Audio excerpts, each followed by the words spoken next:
reports to the computer. Okay, busy. I'm gonna go ahead and mute everyone, and they can always unmute themselves, and then let you take over. We're gonna have to get you the upgraded account so you can start using your link, but I guess this is always the link, so never mind. Oh wait, did he drop off? Oh no. I'm there. Okay.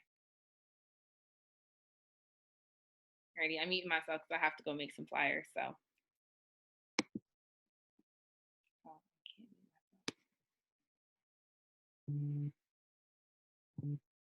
Go ahead, busy.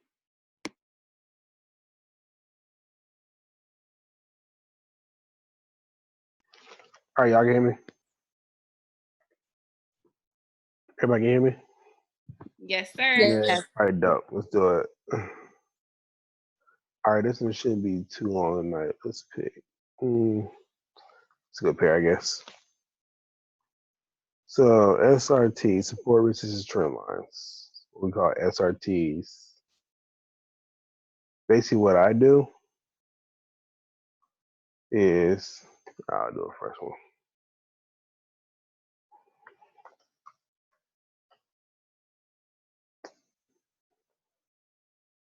First chart.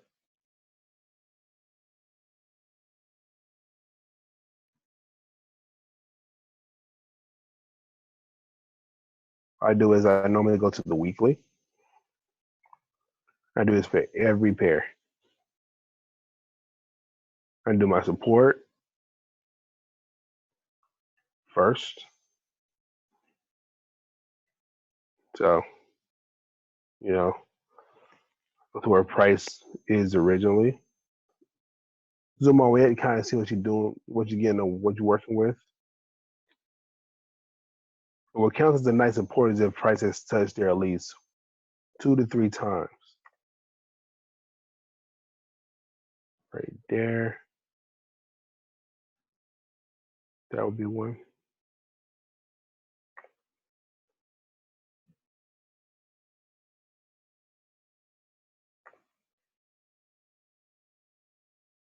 Resistance.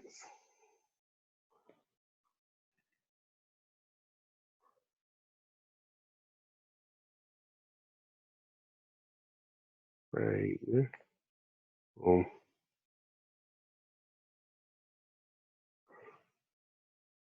And those I'm just doing right around price.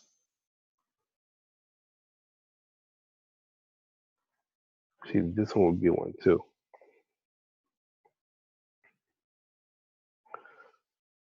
Now trend lines.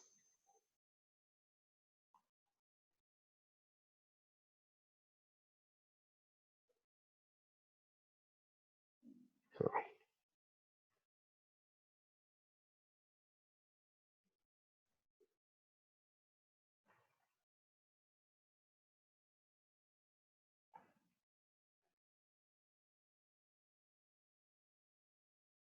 what counts as a nice trend line is 1 or 2 touches. That should constitute a nice pulling your line.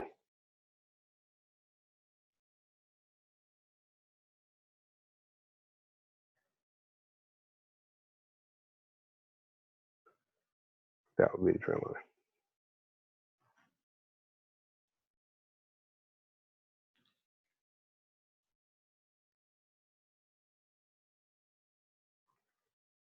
Then it's on a weekly, daily.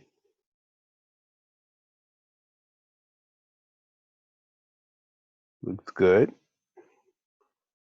And you notice the more I go down, the tighter my trend line is. So all it does is help me see price much more tighter when I go down.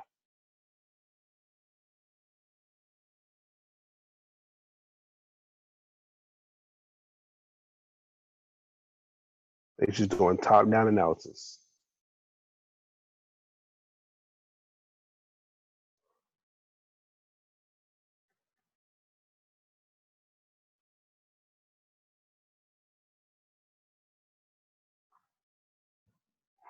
Then I just start identifying patterns. What do I see?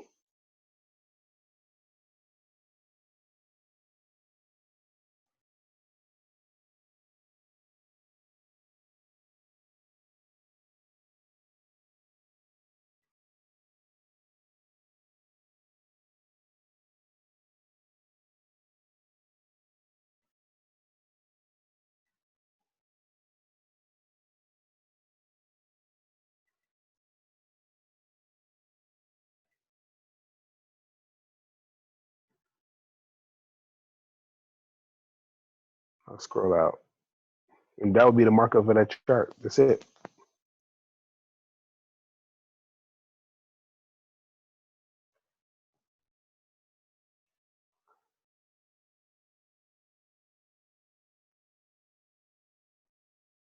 Yep, that's it. Any questions? This the end of training? No, it's not the end of Oh. training. I'm like, oh dang. It's like, I know you said quick. Right.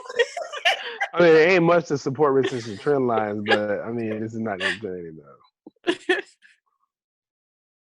And I will say this: if you have a problem finding your support, resistance, or trend lines, here's a good way to help you out. Go to dailyfx.com. I like dailyfx. They're my flavor of choice. Go to where is it? Here, a few more. Find a currency pair that you're marking up.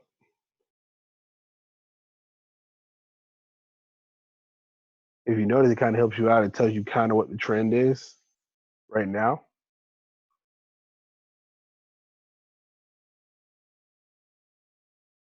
So do they have an identity up here?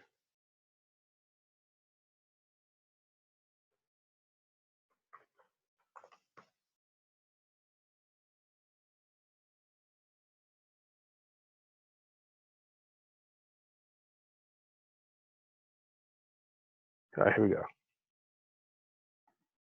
They do. Another way you can do this is, because they did this pair. It normally still on top of all of them.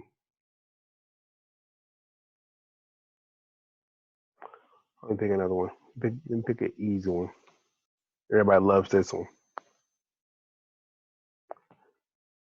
See support resistance? Everybody see that? Yes. Cool. I can talk back to me. They kind of help you out. So let's see if we can kind of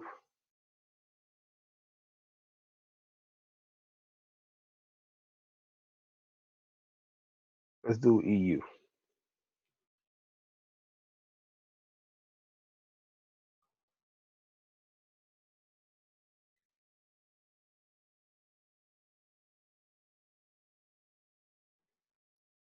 So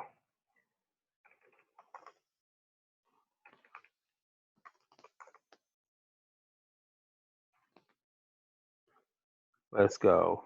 Fresh chart. I don't think I've ever marked it. There we go.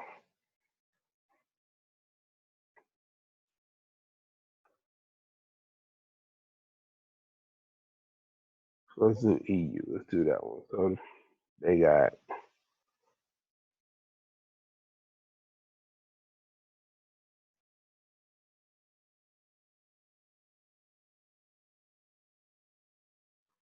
I can just do my chart.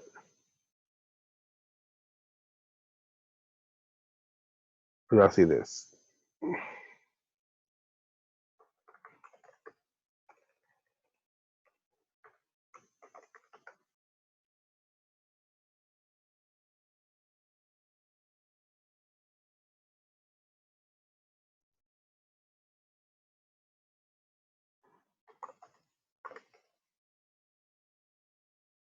All right, let's go to this chart. Oh, and here's another thing that TradingView does is actually kind of dope. Glad I did that. If you don't like dailyfx.com, go over here to technicals for your chart. Scroll down. These oscillators and all of this stuff is. And they just kind of tell you by different price points and different moving averages that they kind of use to look at the market and gauge whether it's a buy or sell. Sometimes they hit, sometimes they miss. It's always good to do your own analysis and kind of see where it is because sometimes this lags. So Definitely do your own. But look here, they give you support resistance based on different methods of calibration. So I normally use the classic. See, they got classic, Fibonacci, Conrilla, Woody. I normally use the classic one. And the pivot point, P is pivot point. That's kind of where the market shifts direction a lot. If you notice,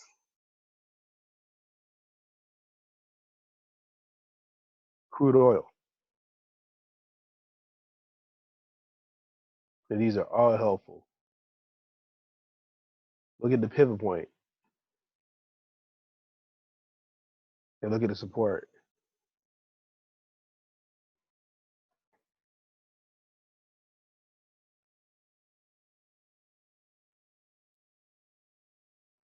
Everybody see that?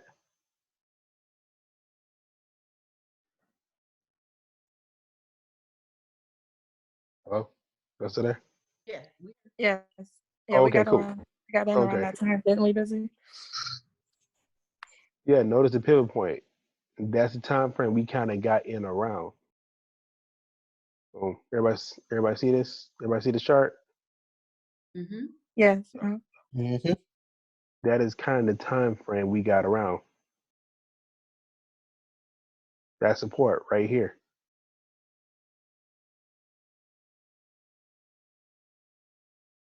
Where'd that chart go?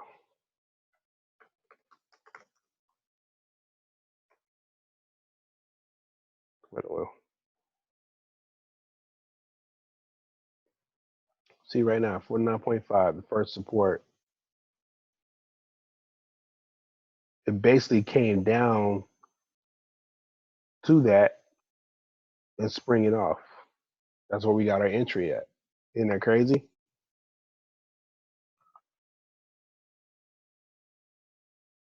Let's see how accurate it is. So first support is 49.5. Second one is 47.5. And there was 45.5. So all you gotta do is put a horizontal line on the chart, double click it, and put in the coordinates. 7.5. Okay. Put another one.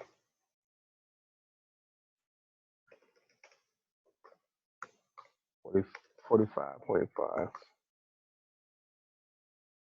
Bam. So that's all support that they got for oil.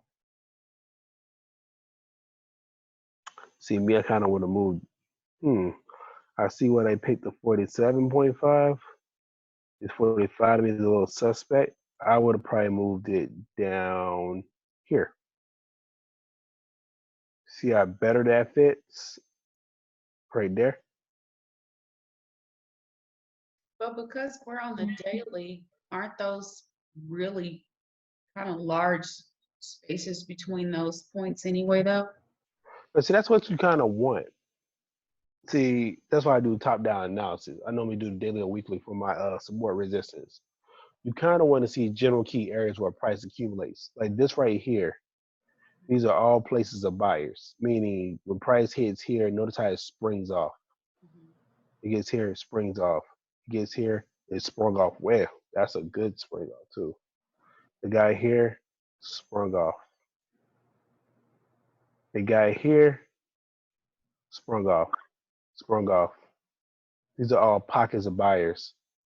The resistance is normally accumulation of sellers. When price gets to a certain point, like right here, and I normally go to these. I'm a good color coordinator. Boom, a solid. All my resistance is normally red, so I know sell right here. And again, hard area of sellers right here. So that's a good one right there. No, right there. And can anybody tell me why I picked right there? Because right to the left of it, that was the area of support. So your support has become your resistance. There you go. That's what I'm talking about, boy. Somebody's been studying around here. Somebody's trying to get have, paid. y'all. Somebody's trying to get paid around here. That's what I'm talking about. Right. Look right here. That's what she's seen. That's what I seen. But notice, if I go down, look how hard that is to see. You can't see that on a lower time frame. But you see that so perfectly higher. You see that? Yeah. That's why top-down analysis is important. You always start from the top and work your way down. Really, what I use like daily, what a 4 hour and a 1 hour for is just draw my trend lines. When I do support resistance, it's usually the daily and the weekly, and I stick to those. But like this is a good area. This is why this big sell happened right here. Price came down here, market structure, made this nice M right here. Boom. So basically price came and revisited this top, couldn't break it, came down.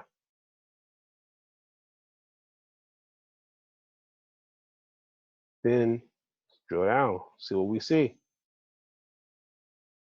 And again, people say don't trade off the lower time frames. I do agree. Don't trade off the lower time frames, but the lower time frames just help you see price action a lot better.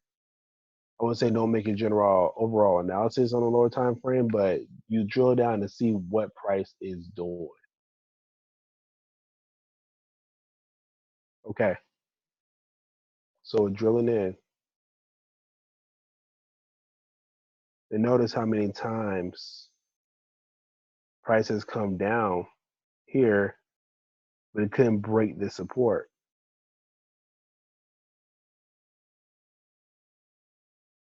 So we'll clean it up a little bit. Again, the more you go down, the tighter your trend line. See how tight that is? That's a 4 hour trend line. If I go down to the 1 hour, it will be tighter than that.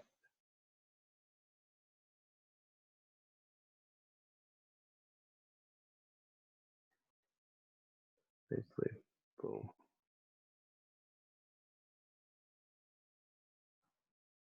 Basically, that would be it right here. So this was the downtrend right here. Price got down here.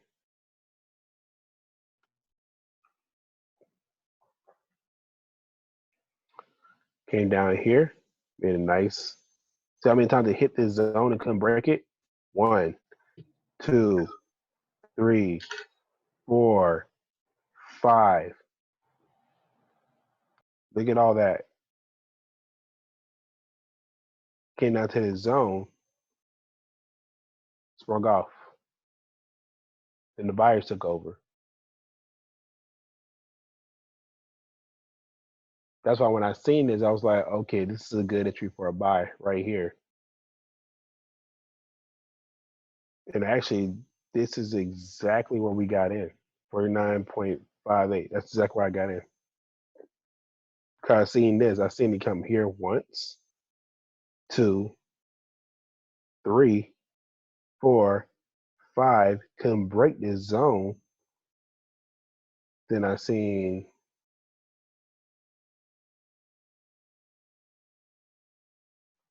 this.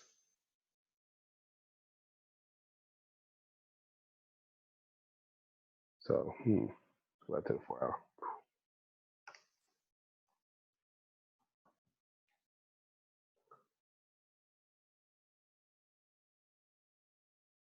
I was like, what is price doing? Kind of what you want to see. So I said, I said, look at this nice downtrend that we've been riding for since January. So about a good solid month. Over a month, we've been riding this downtrend. It's now broken out. So I'm like, okay, now that I got this breakout, what is price doing? Let's see. This is all breakout. So what are we waiting on?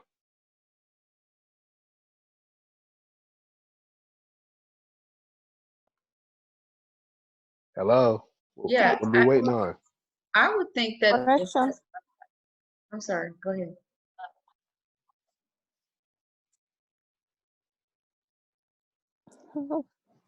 Hello? Was somebody? Anybody? I thought we would have just been waiting on that flag after the breakout to get in on the continuation. There you go. So what is it doing now? It's Flagging up. There you go. It's making the flag for what? continuation. Bam. After you see that flag, we home free after the flag's gone. You know what I'm saying? Unless the flag starts pulling all the way back down here, which we don't want to see. But our entry was right here, so everything is Gucci. All we waiting on is this. We could probably stack another second entry in there. And where should the flag pull back to? But engulfing candle to the left. There you go. Boy, somebody trying to get paid around here. That's what I'm talking about. All of this is your breakout. So the flag could What easily engulfing pull candle? right here. Or the flag could pull back right here. That's probably a better zone. Right here. That engulfing candle right there. That's a good one. See, that's where Everybody I'm see it? still mixed up at, like which engulfing candle, if it's two of them within that. It's two what? If you have multiple engulfing candles, which one to use? And I think Okay. I've asked this before. And I'm gonna help you out. I'm glad you asked that question. We're gonna get y'all getting this real schooling today. Come on with it. Right. Y'all getting this real Sunday school today. Everybody say church. Church. So irritating. Yo, okay. Did anybody watch my Elliott Wave video? You talking about the one you did last week? Yeah, with the Fibonacci's and the Elliott Wave and all of that stuff. Yeah. I was on the call, but I didn't go back and look at the video. All right. Please go back and look at that video. It's very informative. And I talked about this. After every breakout, price normally pulls back between the 50 and the 618 of the Fibonacci. This is the first leg of a wave right here. Came to this top. Price normally retraces at least 50 to 60%. So a good way to find out where your flag is going to be done is put the Fibonacci on that leg of the wave and find the engulfing candle between the 50 and the 618. Here it is right here. Bam, the candle that got engulfed right here, engulfing candle. Boom, there you go. Mhm. Mark that one up. Then delete your fib.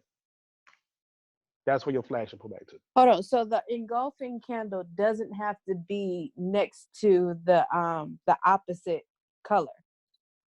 No, Like- it should be, but notice this candle right here. It came out, it did a little consolidation, but notice where that engulfing candle came to. That liquidity right there, bam, pushed it up. So basically your flag, you're gonna draw it up. This is that little cheat code that ain't nobody talked about.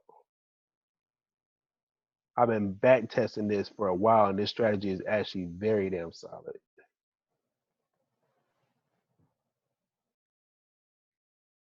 And I'm gonna tell all y'all, whenever you do a strategy, or whenever you do something, back test it, man.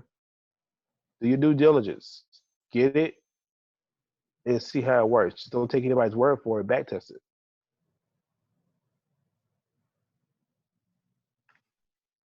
So that should be a flag. But notice when this price came down, where did it kind of wick off of? Almost this zone, right? Mm-hmm. It did not break this engulfing candle.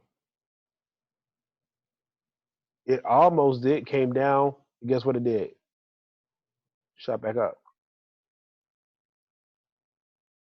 Everybody see that? Yep.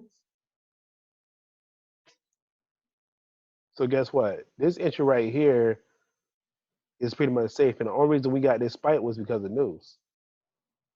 So our entry right here, if we just hold it, is pretty much a safe entry.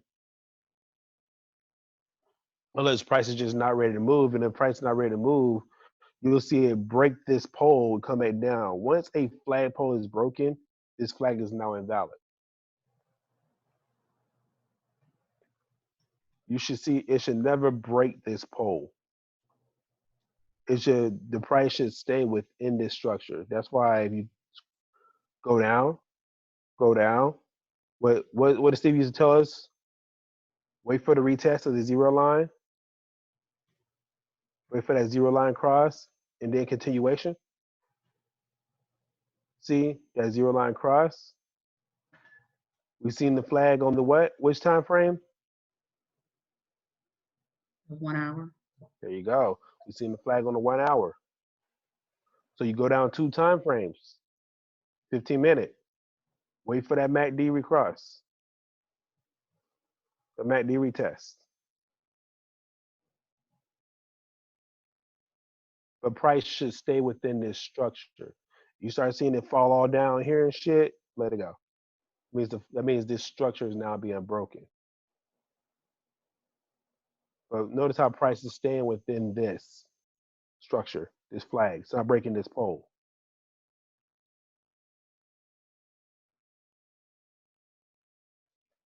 And I always get the question, well, busy. What about the other engulfing candles all down here? But notice,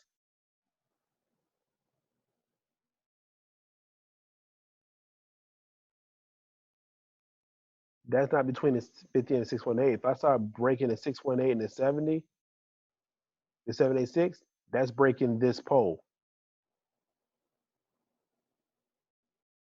So guess what? If it starts to do that, guess what that is? If it comes down here, A reversal?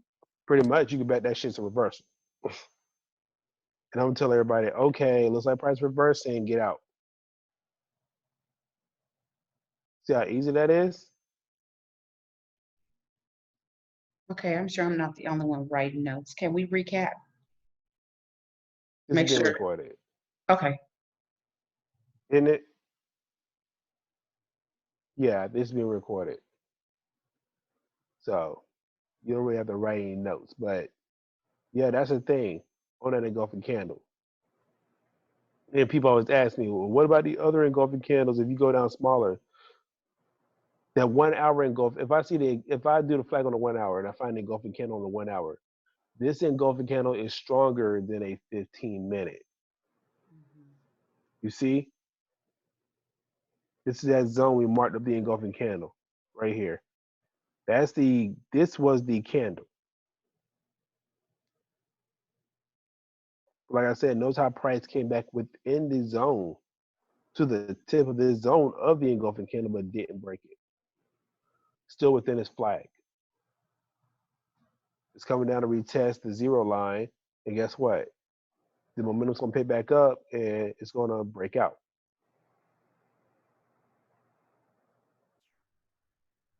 And that is how you box price incorrectly, exactly. So that didn't take me an hour, did it? No, it should only take you 5-10 minutes to mark up your charts. Thus, when I mark up my charts, you know what I do? I just scroll through them on the daily, on the weekly, boom, 4 hour, and I just see what's setting up. I'm like, huh, that one looks good. Oh, I'm like, nope, that one doesn't. Stay away. I'm like, okay, let me see what this one's doing. Nope, not ready. This is exactly what I do.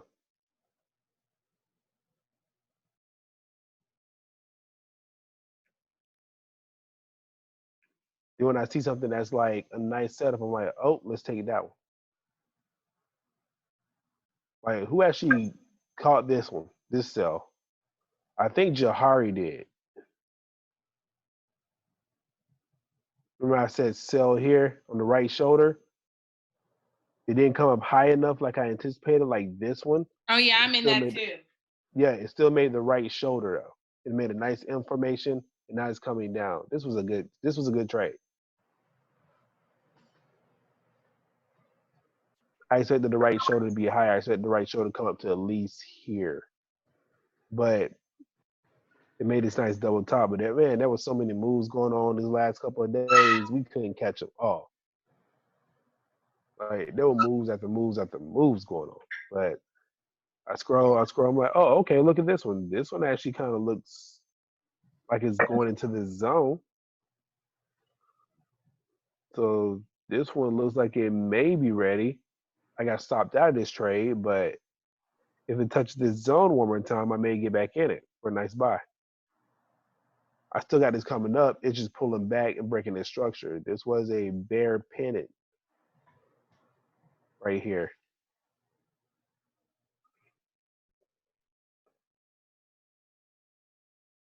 But it looks like it's breaking. It broke that structure. Scroll down.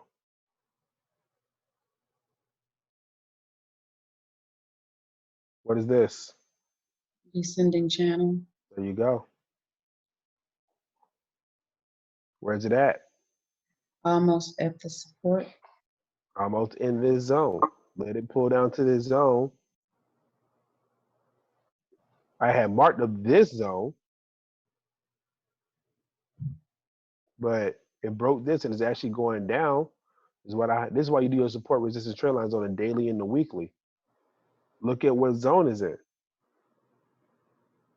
Boom. Look how clean that setup is. So basically, when price got here before, what did it do? Sprung off. You see that? Price got here before, it sprung off. If it breaks this zone, okay, no problem. Just tell me what you're gonna do. Gonna come down to this zone. Price got here, it sprung off. And this was the Euro Swissy crash.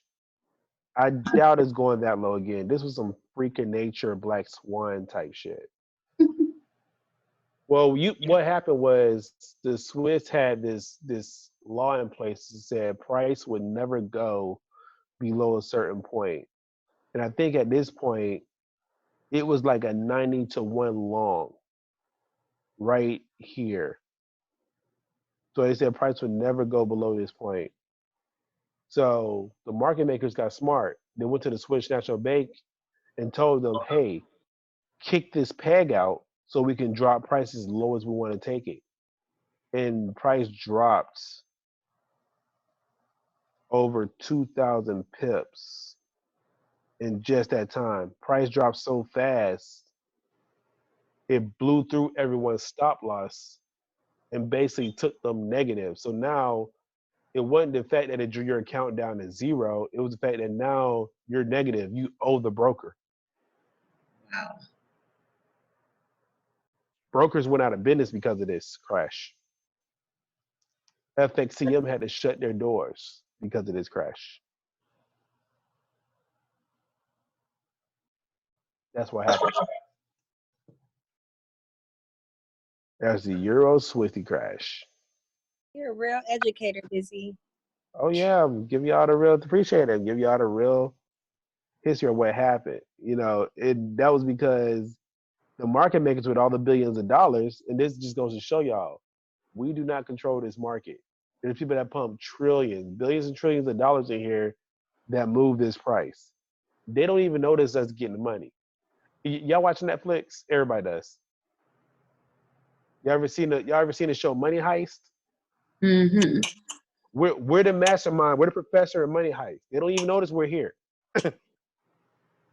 We're legally robbing the bank. So is it going to get to a point where too many people are trading and they're going to catch on or shut it down or like what? Absolutely not. All of us trading in forex market combined do not even hold a candle to banks. The banks that control this market are big banks like Bank of America, JP Morgan, and Chase. They're world banks. These are trillions of dollars. We don't have that kind of power. Only the banks have that kind of power. You're talking about interbank. Banks over in like Europe, big banks over there, or is that ING, banks like that, pump billions and trillions of dollars into this market. That's how they move price. Citibank, you know,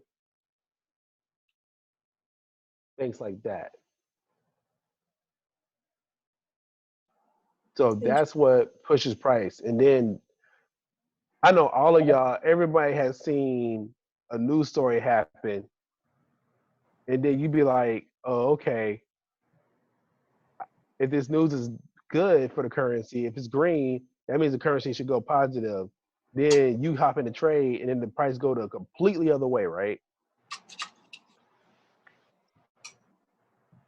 Everybody has seen it happen, right? Mm-hmm. That's because banks use the news to push price anywhere they want to push it. They usually give you a pattern on where they're going to take price. Like this.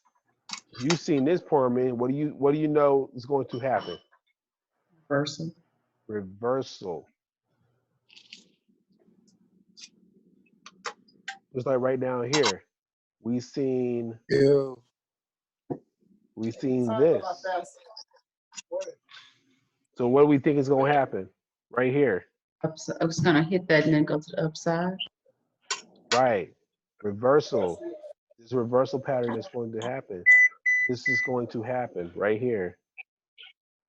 It's almost in the zone. Look, it touched it one more time and wicked off of here. It's probably gonna come down and touch it, which I would put a nice buy limit order probably right there. So it's probably like, or if you can't handle it, you can handle the drawdown. 6 pips, 7 pips from the bottom.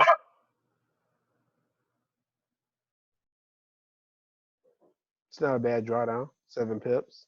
I'm gonna probably get actually, if you're not already in Euro Swiss franc, or if you let it go when it was up here and waiting for it to come down here, this is a good buy right now. It's actually in this zone to buy. Here, we bought right here because it made this double bottom. It made this triple bottom. We actually bought it right here. Came up, and guess what it did? Reversed. Because when we marked this up, price was respecting this zone. It broke this. Okay, no problem. Just tell me where you're going. Well, down to the support.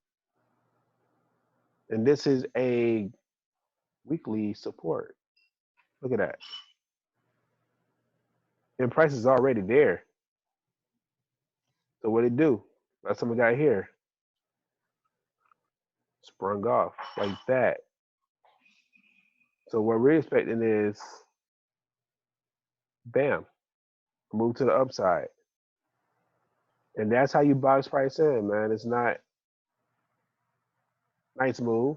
So even if you did lose right here, let's say you lost this.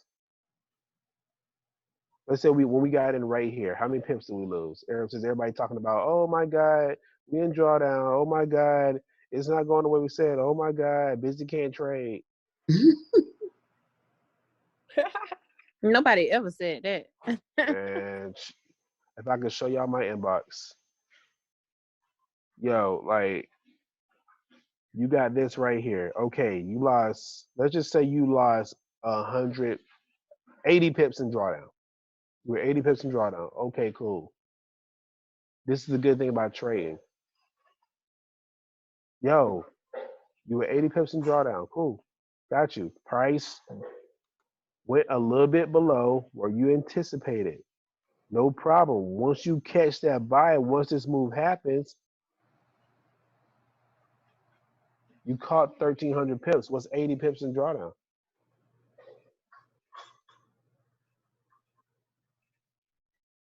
This more than made up for your loss. This more than quadrupled 10x your loss, pretty much. It's like 12 times your loss. This is nothing compared to the move that's coming. So literally, I could have lost this trade 5 times. That one move right here wiped out all those 5 L's when it happens. And it's going to happen. It's not like it's not. It's going to happen. This is going to happen.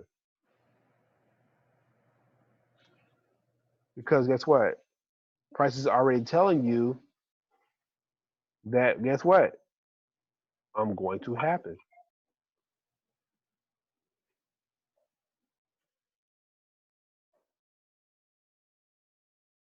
So I would probably wait for it to get down here, which, like I said, use 6 pips, which you can pretty much anything in the structure right here, you can pretty much buy. It's safe to buy.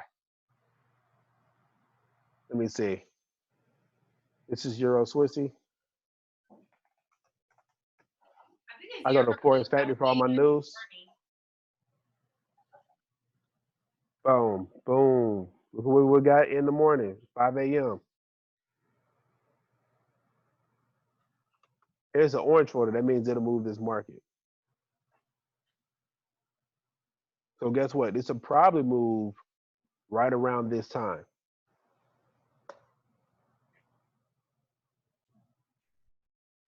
So everybody that's talking about, oh my God, we in a drawdown on your USD, yo, no problem.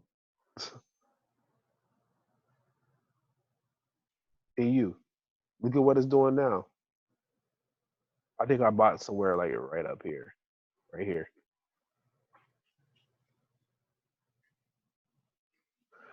I'm holding mine. Oh yeah, man. Listen, I'm in some heavy ass drawdown on it. I'm in like 40 pips of drawdown on that. 43 actually exactly. But yo, no problem. Look at this. This is what I tell y'all. Look at, you got to trust the setup. What is this right here? That is a long descending channel. A big ass descending channel. There you go. Look how big, and it's been going for years. But guess what? Euro is finna go on a nice uptrend soon, and the US dollar is getting weaker. So this is gonna be broken soon because this is a big descending channel. Why we got in was because it came here, it came up, it made this double bottom right here. Okay, price just went a little bit lower than we anticipated. I think we got in right here because we thought this was it. Because it's been respecting this zone for a while. Okay, it broke this zone. Now look at where it's at. Kind of around this double bottom.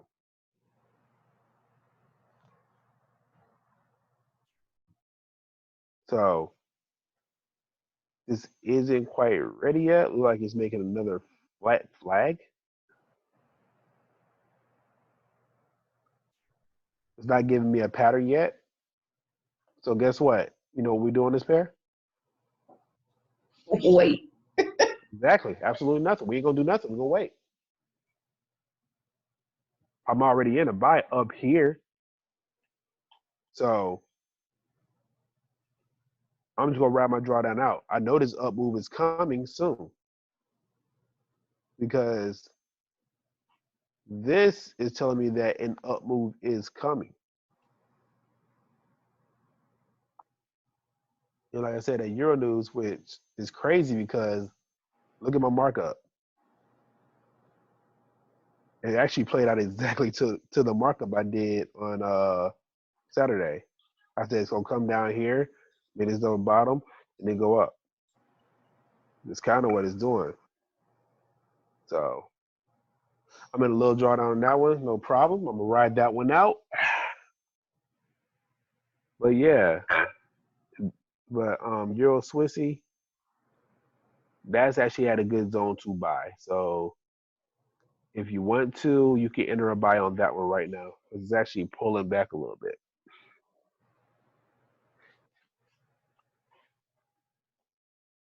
Where do you have your TP? Your take profit would actually be me. I would hold this long term, so my take profit would actually be back up here.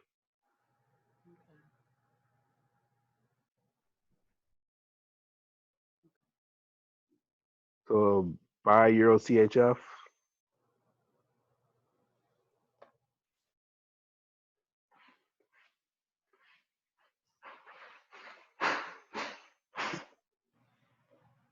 and my take profit will be up here, and my stop loss will be below this previous low. So this is the low. So I would give it. That's a daily too. Not to a small time frame. So when I say below previous low on stop loss, that means if you'd have got in somewhere right here, if you seen this breaking out, your stop loss would have been right here at this support, right below this wick. Or if you really want a good way to get stop loss, go to Rincos. Which if you need a pro version of TradingView to get Rincos. Go into the 5 minute. You see this brick with a wick? Mm-hmm. Below that. So that would be your stop loss. Right there. Boom.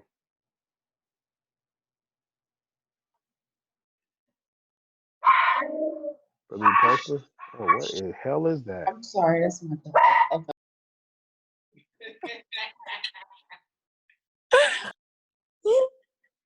Oh my God. I thought, I was like, but yeah, but that's what I normally do to get my stop loss. So this would have been the previous low right here. I normally see what price is. I count to see how many pips it is. I'm like, okay, dude, that's 7 pips. Your stop loss on gaining 1,300 pips is 7 pips, 8 pips, Can 9, 10. can you guys hear me? Yeah.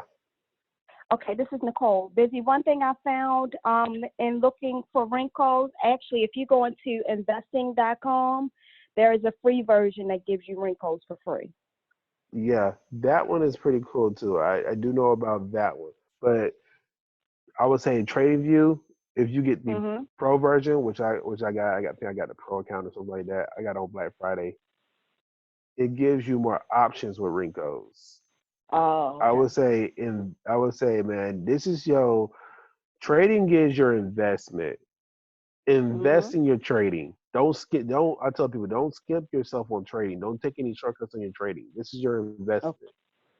Okay. If you got to spend a little money, extra money, go all out. Mm-hmm. Because Now, the one thing I do know that is different between investing.com and TradingView is with your wrinkle, that it does have the wick on your wrinkle, whereas that investing.com doesn't have that wick. right, that and sometimes price is off. Oh, okay. On investing.com, price doesn't exactly line up. Yo, what does chat say? That's right. That's right. George Jorge. It's like buying tools to work on cars. That equipment costs, but it's worth it. Yeah, exactly. Don't skip on this. Don't skip on your this is I mean, it's your investment. Don't skip on it. You know what I'm saying? Mhm. I'm telling you, I'm like this. Put yourself in the best position to win. Another thing I noticed in being in TradingView, after a while, they won't offer you a discount for just the regular pro version anyway. No. This is what you do. Buy the regular version and say Mhm. you want to go to buy the pro version and say you want to cancel it. They're gonna offer you a discount to keep it. Okay. Yeah, no, Yeah, I'm saying say like I've been in it and it offered me a $10 pro version for $10. there you So, go. so So yeah, so there you go. This right here is actually a good zone to buy. So I think it's ready to buy now. The little drawdown is not gonna scare me because it looks like it came down here. This heavy wick is heavy rejection. I like to see that. That means this is a nice area of buyers that's pushing price up. They're saying, nope, don't break this. Big wicks mean something. Price action means something. So notice inside of this structure, what do you see? What is this?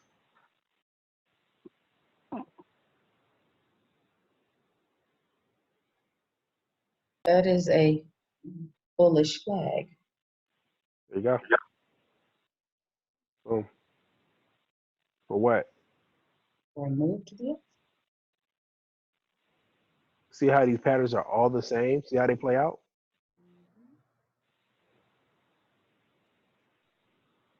I know what everybody's saying. Oh my God, busy. I always see it when you do it, but when I do it myself, I don't see that. Right? Yes.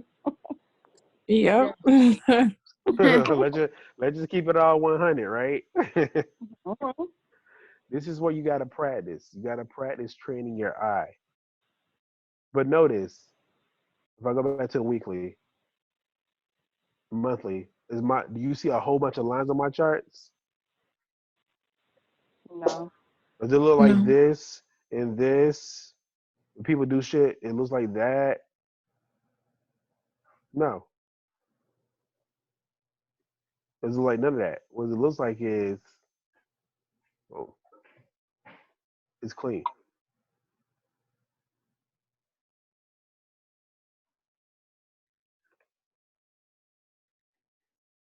And all I did was correctly box price in.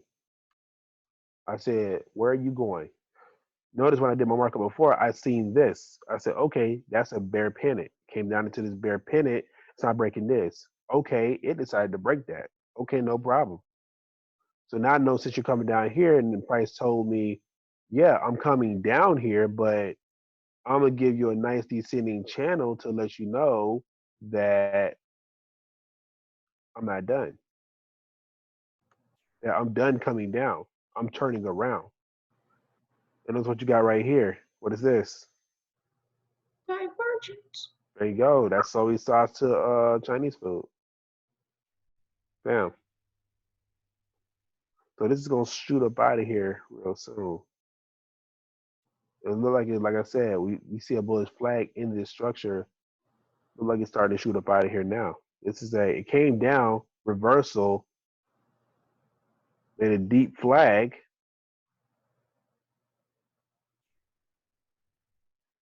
And it's a good thing. You can even go down to the 1 minute with this. Notice the candle that got engulfed. This one. See that engulfing candle? Mhm. See this engulfing candle? That engulfing candle? This is a nice area of buyers.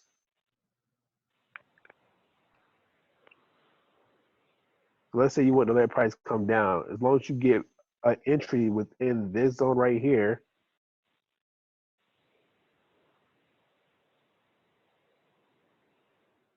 me personally, drawdown does not bother me. So as long as it's in the structure, I'll hop in. But if you want to get that precise wick entry, let it come right here. Or right here. Actually, this is a better one. This is it. Right here. See that candle that got engulfed? Right there? That would be your zone.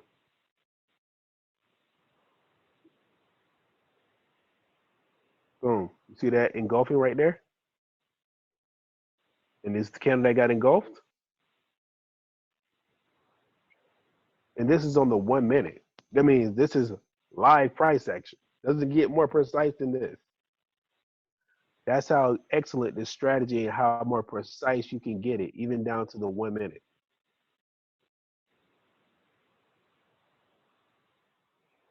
Again, that's how great TradingView is. It lets you see price action down to even the 1 minute of what price is doing.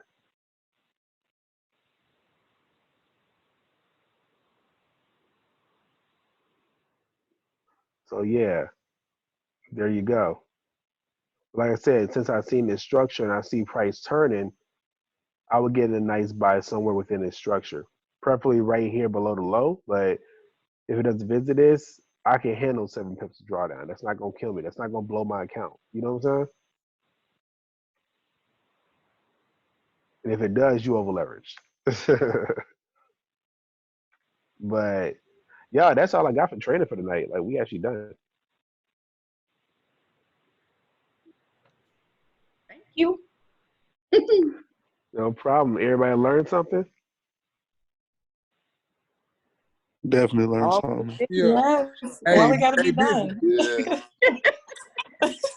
Hey, busy. Yo, what's up? My phone died right when you start talking about the what it take the stop loss. Yeah. Which one did you say again for that one? Yo, for this one, it's about 7 pips from the bottom, man. Just give it about 30 pips. 30 pips, all right. 20. Okay, 20. So Yeah. 1.06120. Okay. That's 20 pips. If you want to go 1.06, okay, 1.06. There you go. Nice 30 so pips. Cool. That shouldn't kill your account. 1.0. And that's way below this zone. So price has looked like it's pulling to the zone and it's gonna shoot off. You good. That's not gonna kill you. So I'm already in. I put this in my Wanda. I ain't got a lot of money in that one. Well, it's not like I Oh, have. notice if you said, I'm glad you said a wonder. If you have the pro version of Trading View, notice how you can go here. This is so dope about Trading View. I'm glad they did this. You can trade straight from Trading View with the wonder. Okay. So I mean, you can put in your whatever. You can put in your buy and sells right from Trading View. That's so dope. I thought about getting the one account just to do that. So on my other trades, I'm in EU and don't talk about me, but I got in UJ too soon. Hey, we all did. Like I'm in a 15 pip drawdown UJ. I'm in a 50 pip drawdown on EU. I'm in a 50 pip drawdown on CJ. And all my other Well, trades are still running. I'm still up about 500 for the week right now. that's Because all nice. my other trades are running beautifully. But Well, I just entered the trade that you just talked about. But my question was, because I'm looking, I have pretty decent lot sizes for EU. I got a 0.8. For UJ though, I got a 0.10 and a 0.01. you said point 0.08 or 0.8. 0.08 for Oh, I was you. about to say, oh Jesus, you put a 0.8 on that. No, Well, your no, no, account blown. 0.08 for EU. For UJ, I've got two. One of them is a 0.10, the other one is a 0.01. And Okay. then for GJ, 0.05. So, and I only got like $1,000 in this account. So should I Okay. leave this Okay. alone? Yo. Okay. So let's What did you put give the me take those. Give me. profit on that one? Sorry about Yo, that. I got to take profit on this one, bro. This is a long term hold, all the way back up Okay. to here. See, I got You it at talking about? 1.19936. There you go. That's what I got too. Exactly. Perfect. I'm riding out with you, my brother. Right down to that. Right back to the All right. top of this Euro Swiss crash. I'm gonna ride with you on that one. Oh yeah, that's gonna be a nice ride right there. So. Yeah. I put a 0.02 on that one on my Wanda. Okay, so back to you. Was that Sherman talking? Mm-hmm. Okay, so what was your lot size again? 0.08. 0.08, 0.10, 0.01, and 0.05. Nah, you good. You ain't over leveraged. You still at all that added together is a 0.24. You good. So if I were to get into eChef in this account, what would be a recommended lot size? Uh, basically, you should be trading a 0.1 for every $100. So you could probably put in a 0.1 or a 0.2 on that. Right now, this is since I'm gonna tell y'all this since I know y'all gonna do it. Even though I tell y'all not to over leverage, don't do it. But if you must over leverage, do it at the start of a damn trend. Don't do it right here. Mm-hmm. This is the start of a trend. So you could technically put a little more on this. And as long as it doesn't break this strong support that has been supported since 2017, 2016, you good. Now, when it's out here no man's land, right here, where your drawdown could be 700 pips or this way, 630 pips. Oh, don't put a big standard lot out here. That's no man's land. Wait for it to establish a trend before you start stacking.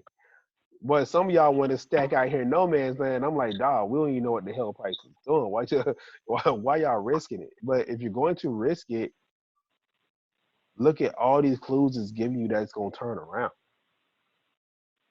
Risk it right here with a 7 pip stop loss. That's crazy. Like, that's nothing. If you're going to over leverage, do it right here. Not out here. You know what I'm saying? This is already taken off. So, as you're going to edit that part out of the video, because, you know, I ain't trying to have y'all beat me up because Busy said over leverage. Busy never said that. I'm just going to say, if you're going to do it, do it right. So there you go. Like, look, this downtrend will eventually be broken. It's gonna go in this nice uptrend. It's gonna do this. It's gonna go breakout correction. That's a big ass correction. All that is a big ass flag right here. Came down, made another big ass flag, came down. That's the fifth leg of the wave. It's consolidating. Give us this channel. It's gonna turn around. It'll come up to here, probably. It's gonna correct back down to here. Go up, correct, go up, correct, go up. Back down here. That's it. Like, you can literally hold this trade to probably like June or July. Oh my.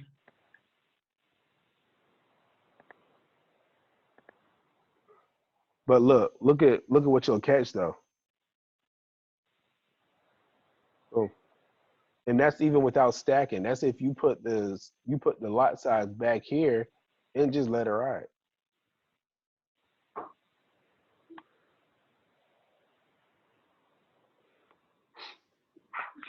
My thing is, I think, okay, so like for instance with UCAT, how everybody was waiting for that move, it dropped, but now like it looked like it's trying to like turn around. So I would be like getting scared, like, oh my God, it's about to reverse, and end up getting out of it. So like my issue is establishing where it's gonna go, like trying to figure out it's officially gonna go here, because sometimes it'd be looking like it's not gonna make it to where my take profit is. So like how can you be sure? What do you mean, how can you be sure?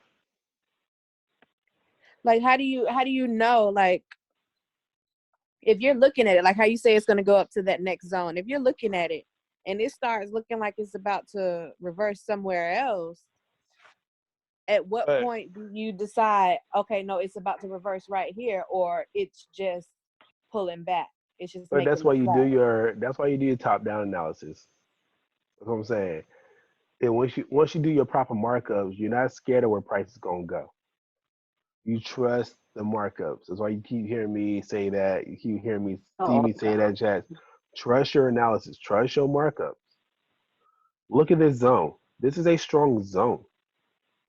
Price has not broken these zones for a while. I doubt it's gonna break it now.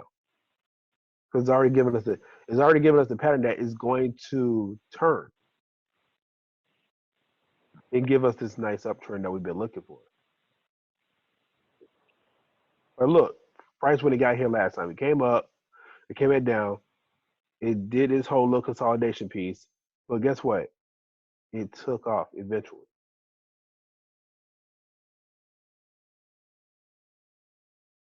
You're basically catching a wick entry right at the zone. Price is touching that zone. Look at it. It's touching the zone.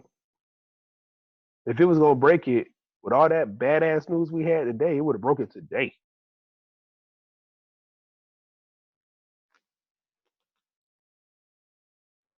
Not to mention, on the daily, you're getting a doji star. That is a key signal of what? Reversal. What a doji star means is all this momentum. Look at all this bear momentum going down. This was at one time a full candle. The buyers are pushing it up. The sellers were pushing it down. The buyers have pushed it up. They pushed it up here. The sellers are pushing it down to make this star. but they can't break this zone. It's going to turn around. Bull momentum is coming.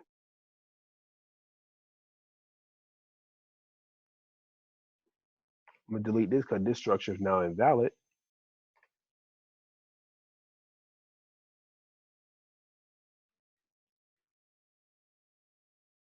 But guess what? It's turned around to go up.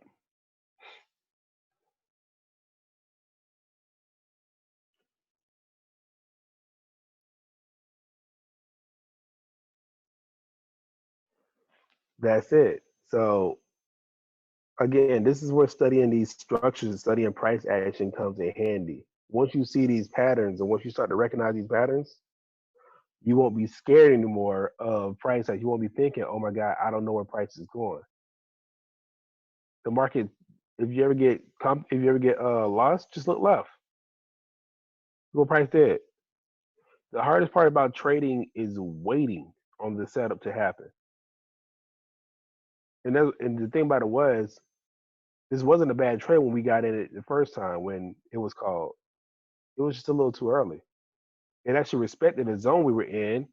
It just decided to break that zone and keep coming down. Okay, no problem. Cool. Even if you did lose right here, people were like, "Oh my God, I'm in badass drawdown." Look, you could have let it go right here, bought it again right here. This move is gonna make up for 50 losses right here. Look at this move is gonna make up for all of those L's you took right here. You telling me 1,300 pips? You griping about 50 pips stop loss right here, 50 pips drawdown. You catching 1,300.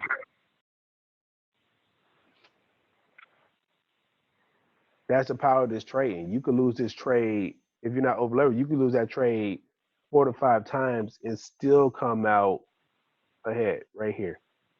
And this is just one pair. This is if you take one trade. Imagine taking 4 or 5 of these trades like that.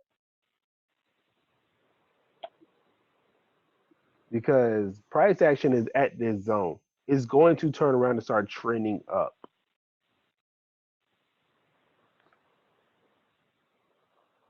Busy, do you ever take partial profit? I don't take partial profit and I don't trade with a stop loss either. What I do is I wait for price to kind of like when price gets, I'm buying right here. When price gets kind of like right here, I'll slide up my stop loss. I'll put a stop loss in front of my entry. Okay. That means it's a risk-free trade for me. So even if price for some reason drastically drops, which I don't think it'll do. I mean, unless something like this happened, which was a freak of nature.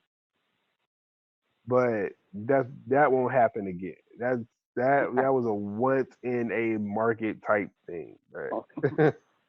That was like a flash crash. But nah, when it gets like right here past this zone, I'll let it break this zone first. After that, I know I'm home free because the next zone is right here. Then the next zone after that is right here. And that's on the So daily. you just move your stop loss. Yeah, I just move my stop loss in front of my entry. Okay. Yeah. So I normally put a stop loss when I go to bed because I ain't trying to wake up and I'm in blue then wake up and see all red and shit. Listen, that'll happen to me plenty of times. I'm like this. I much rather break even on the trade than to get up and be like, "Oh damn,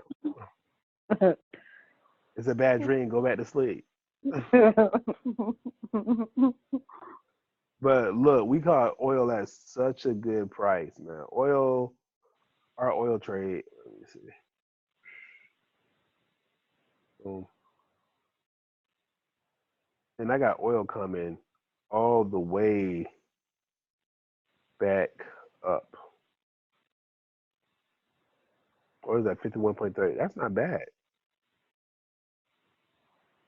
We caught a daily engulfing candle too. What is a demi engulfing candle? Basically, pretty much a engulfing candle is when price totally overshadows and engulfs the other one. Like right here, this was an engulfing candle. Look at how this candle totally engulfed. It's like 3 times the size of this one. Totally engulfed that one. It's kind of what we call it here. This was a breakout. Notice it was in the descending channel. Now it's not anymore. It broke out. Okay, cool. But we have been waiting on that for I don't know how long, right? But did you say demi engulfing? Daily. Oh, okay. I know what engulfing. I thought you. I'm like, I ain't never I heard of thought he that. said Jimmy too. Okay, well, never mind on my question. Right. So and look, it broke out, made this deep flag right here, which was actually you see a little head and shoulder here. You see this like left shoulder, head. It came down to make this right shoulder, and it sprung off. Flag to continue. Everybody see that? Yeah. Y'all see that because Busy said it, right? When y'all go mark it up yourselves, are y'all gonna see that? You know, I just said I don't see that very easily. The head and shoulders. Yo, I'm gonna mark it up for you. That's why we on these calls. Okay, so boom. You see this right here. See, it came down and made that right there. Then it came up, made his head. Boom. Made that shoulder right there. Then it came up to make this right shoulder. Then it broke out. Now it's flagging. To continue. Now you see it? It's an inverted head and shoulders. There you go. Inverted head and shoulders. There you go. Shoulder, head, shoulder, breakout. That's like textbook. That's what USD Swiss franc is doing right now too, ain't it?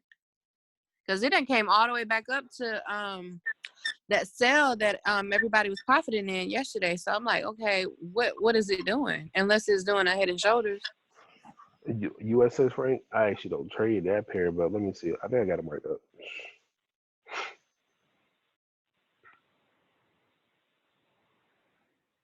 I got it coming for some reason. I got it coming all the way back up here. So out to the daily. Cause I see this area of support right here. Go to the weekly.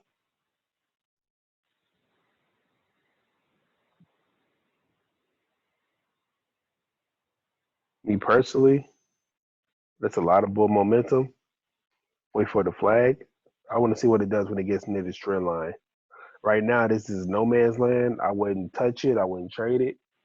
Again, bro, y'all got to realize in this trading game, in Forex, all we're doing is we're putting you in the best position that we see to win.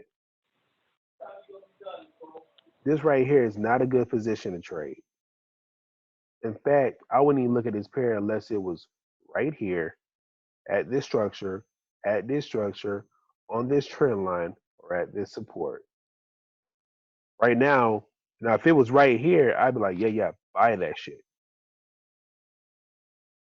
So look at all these area buyers down here. And it's on the trend line. To me, this is a safe trade right here.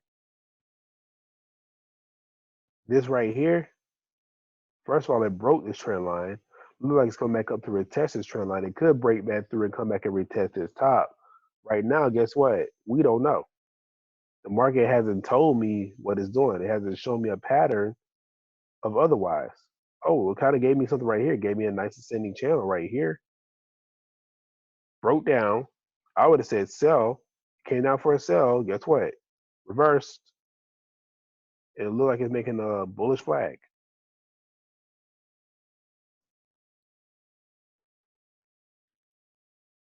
But again, why would you risk it right here when there's better setups out there? Like oil. Oil was probably the setup of the week, just being honest. Would everybody agree? I would if I were in it. Yeah, I was just about to say definitely. that. Yeah, oil setting up real nice. Now, oil was probably the damn trade of the week. I ain't gonna front. Seriously. Oh, look at your Swiss franc. It's pulling up, making some nice bullish momentum. So everybody should kind of be in profit on that now, or going in profit.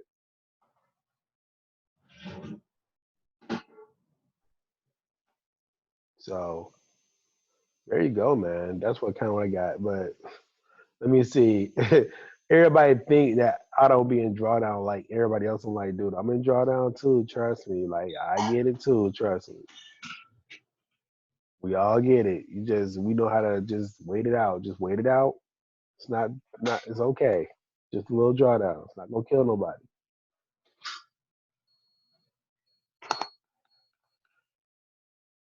I'm like, just wait it out. It's good. You good.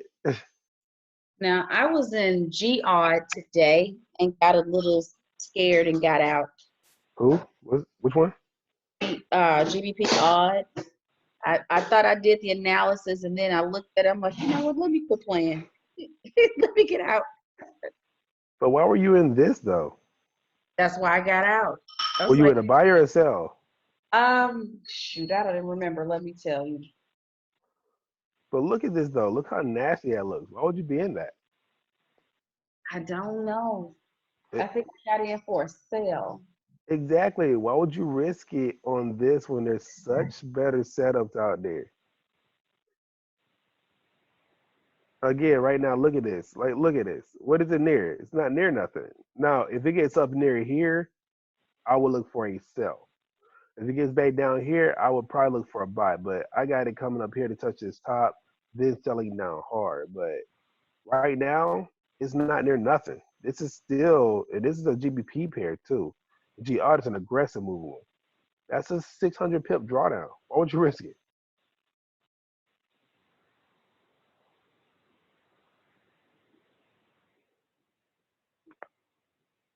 You talking about? Let me see. And this is a 1,000 pip drawdown. So either way you move, if it moves against you, that's how accounts get blown. Versus if I was right here. Let's say I was right here and I was looking for the buy, and I got in right here, and it went down, no problem. Even that's 138 pips, 150 pips.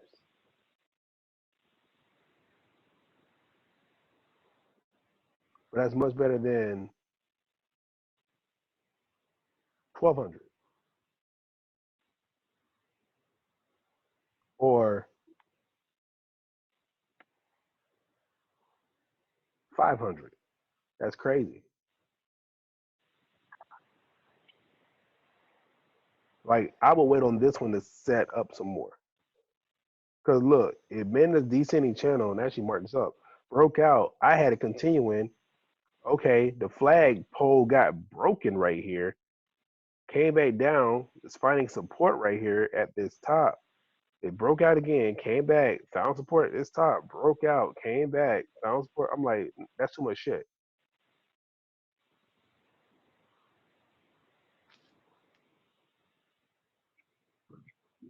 And guess what? It could go this way. It could go this way. It could go sideways. That's some Miss Cleo trading.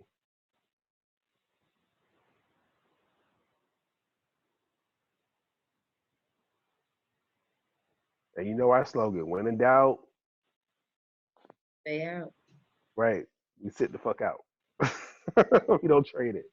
Because I mean, think about it like this: this is your investment. This is your time. This is your money. Every time you click that buy or that sell, you're risking your account. Put yourself in the best position to win.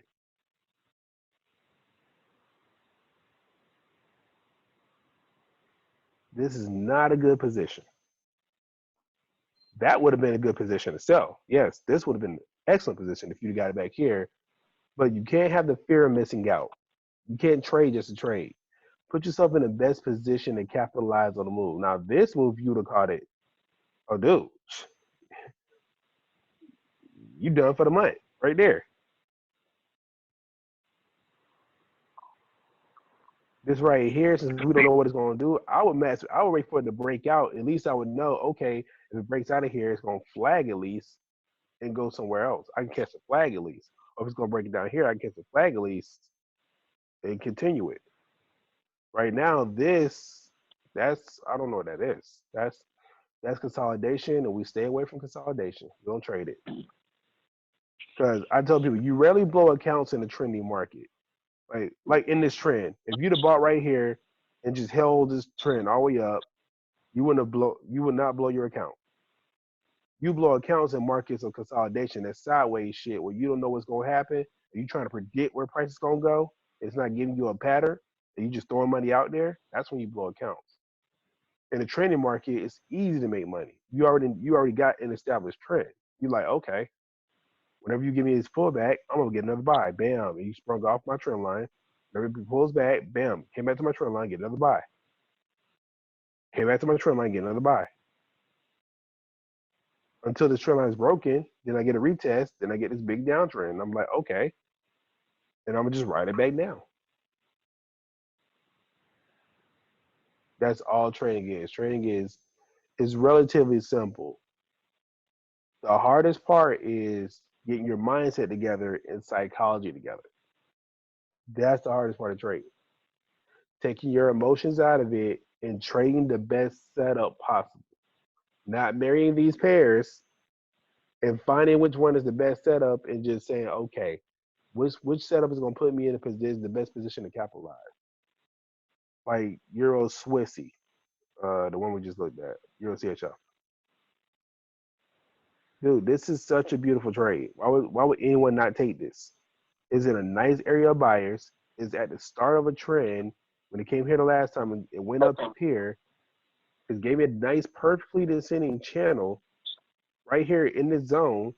Is giving me a doji star on the daily. All those are confirmations for a buy. That a big buy is coming.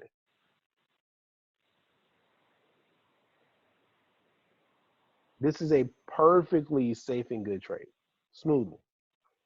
Swissy pairs move a little slower than they're not as aggressive, but that's a good trade for me to buy and hold. And not to mention, when it comes up, it starts establishing a trend. I can stack this and keep it moving.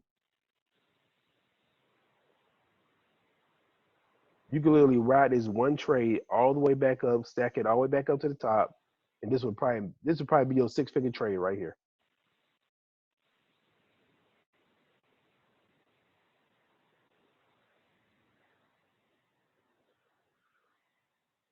See, most traders think it's people that take every trade to put their account to six figures. No, it's people that get a trend like this and stack it properly. They see a flag, they get a sell right here, sell right here, sell right here, sell right here, take profit right here on all position. That's how they make six figures trade.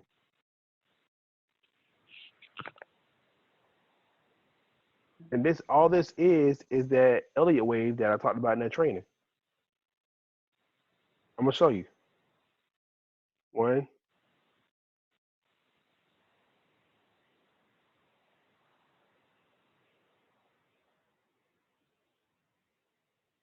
that's it. Made another flag, down, impulse correction.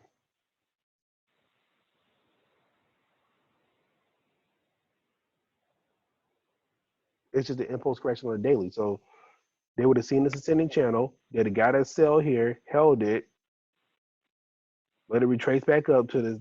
That was about, I would say that's about 50%, between 50 and 618. And they got another sell right there, held it. They'd have seen this big flag and all this consolidation. The trend probably would have started right there, but once they'd have seen this and this moved down, they probably would have got a sell right here because they would have seen all this consolidation, then sell. So okay, that establishes a trend. Then they just ride it down. And there you go. So now that I told you that, now what do you think is going to happen over here?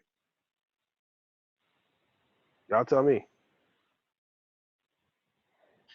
Once price gets to that point, we're gonna ride it down. No, what's right here? What do you think is going to happen from here up here?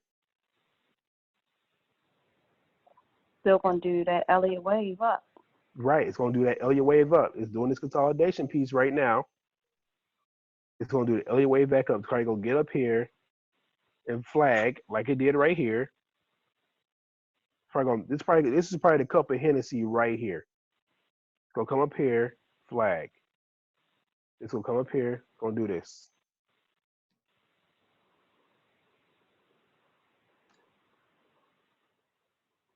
So come up here, flag. Boom.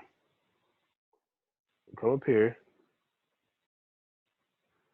right here, flag.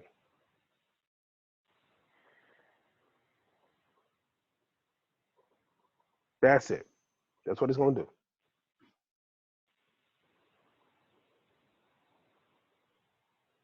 Now that you know that, how you going to play this?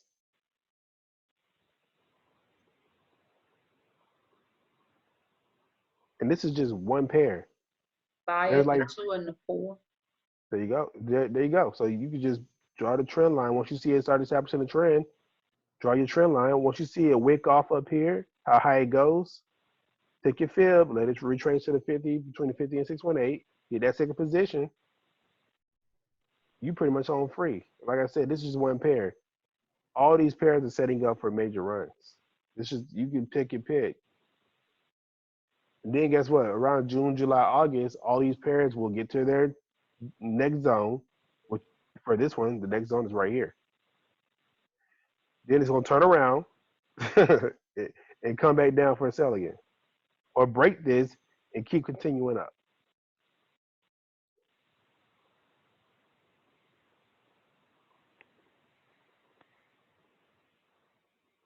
So there you go. Now that I gave you that game, you know how to play this because it already gave you a nice indication that it's gonna turn around. I thought I was gonna do it up here, but apparently wanted to go down to the zone. So there you go. That's the end of my trading. So any more questions? That's my applause. Thank you. No problem. Awesome trans busy. Man, no problem. Thank you.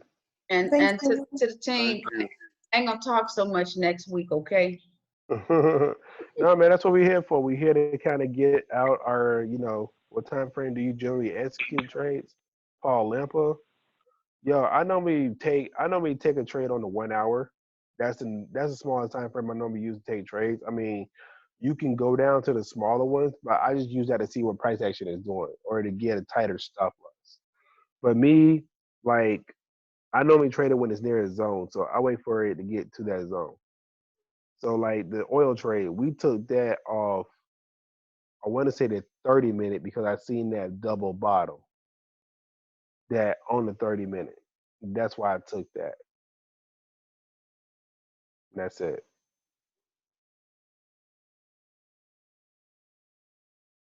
So what broker do you use? I'm using FX Choice right now, but Hugo's Way is really good. They ain't never gave me no problems. Trader's Way, you might want to shade away from.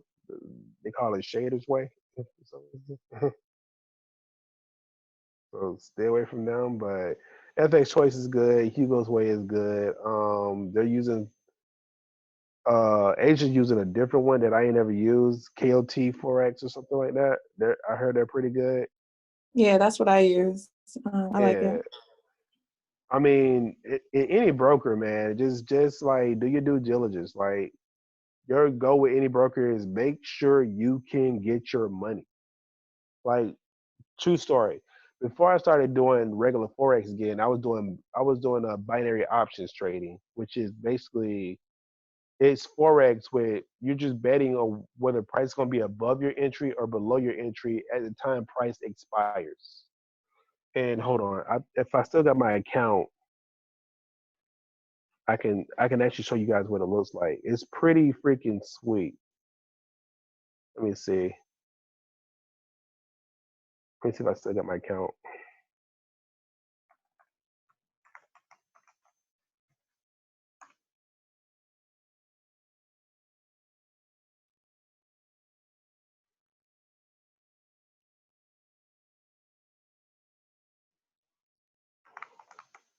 I think and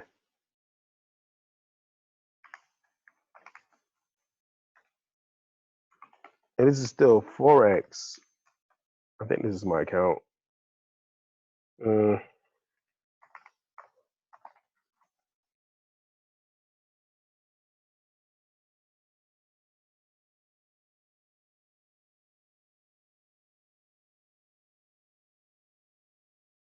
and this is binary options.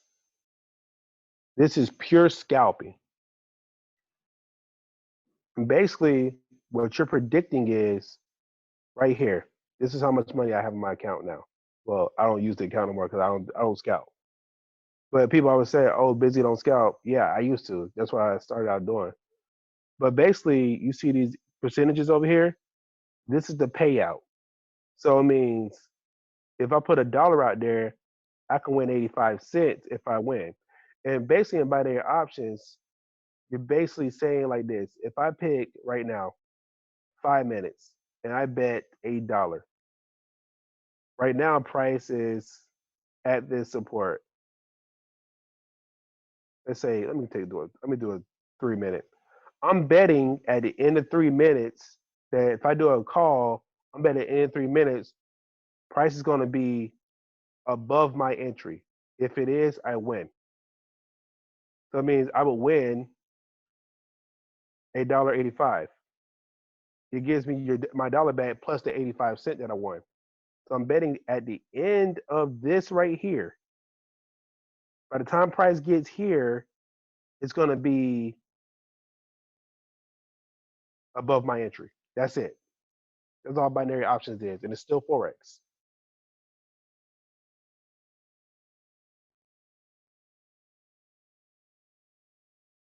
Right now, I'm losing. See, right now it's not paying me out nothing. Oh, then it's gonna jump back to pay me out.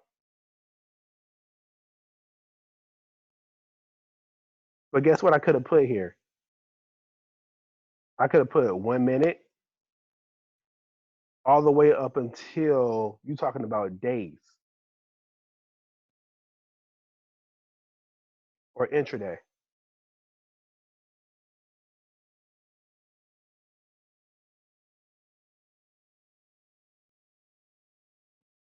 And it still goes. It still uses the same Forex charts. But guess what? I could have put here. Look at this.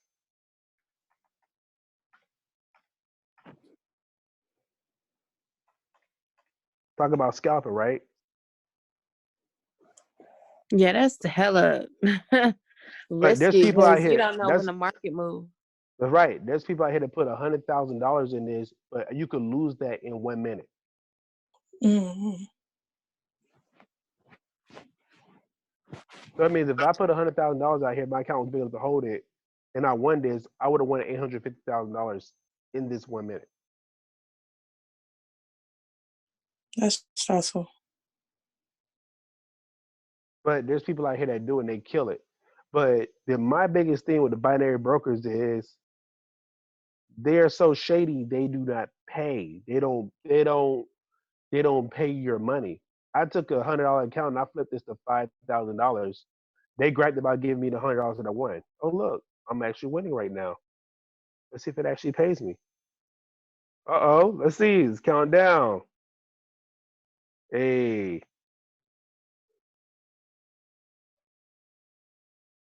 And it's the thing, you could be a micro pip and profit and still win in this one. Uh-oh, 5, 4, 3, 2. Let's see. 1. Go up. Go up. Sexy AF. Up. Disrespectful AF. No. Damn. I lost that one.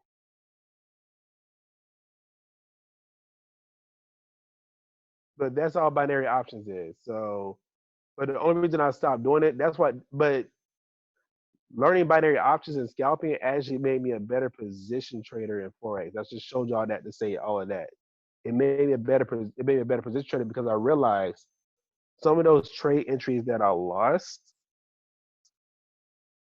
if I would have just held them long term, were actually good trades. So it made me cross back over to regular forex, and I was like, if I take this same mindset that I learned over here and apply it back to regular forex, these were actually dope ass trades that I could have won on.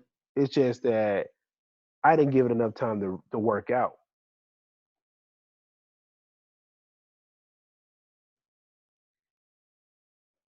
And like I tell people, I rarely see a position trader that actually loses money because position traders understand the long game. Trading is a long game. Trading is you get in a position here and being able to see it going down to this next zone. Give it time to let it run. You're not in a hurry. I know a while ago, me and me and one of the educators from IML had a long talk about this, and that's what we were talking about. And I was telling them, I was like, well, some of you guys need to actually lose. Get over the fear of losing the money.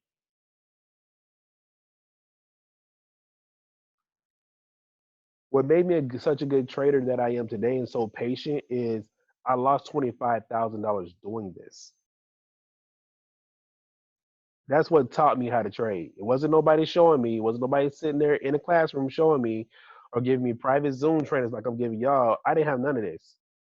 I had to learn all of this on my own.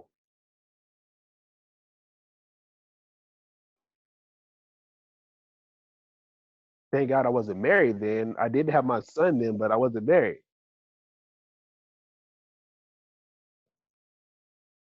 So if you haven't blown an account yet, be thankful. Like these trainings and what y'all are getting in these groups with Steven and some of the other educators are golden gifts. Literally, there's people that spoon feeding you profits weekly, daily, hourly. And it's gotten to the point where I think people in the group are starting to become handicapped on that.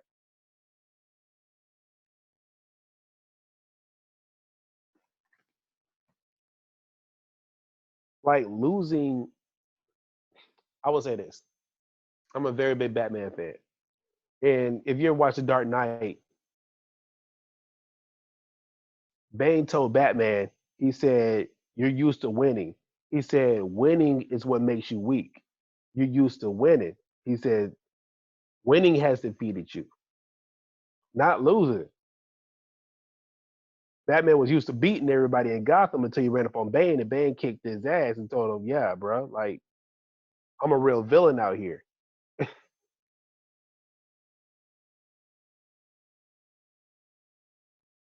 But he came back stronger.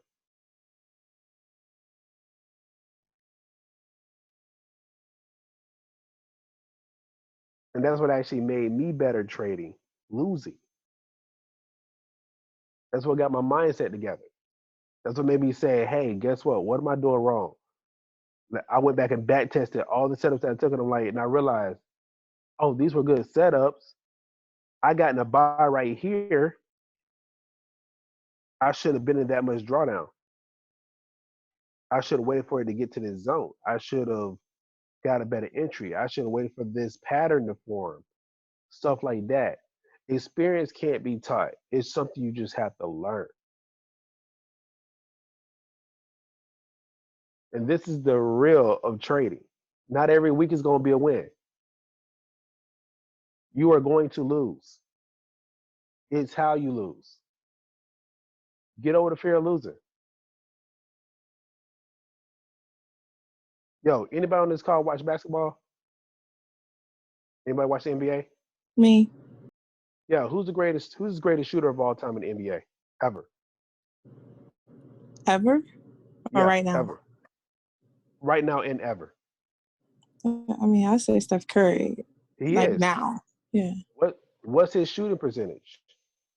Isn't he like 87? No, he's higher than that. I don't know. No, what's his 3-point shooting percentage? Busy. I'm not Well, into percentages now. You can. He's amazing. 45%. I have to look this up. I think it's 45%. Something like that. Steph Curry's 3-point shooter percentage is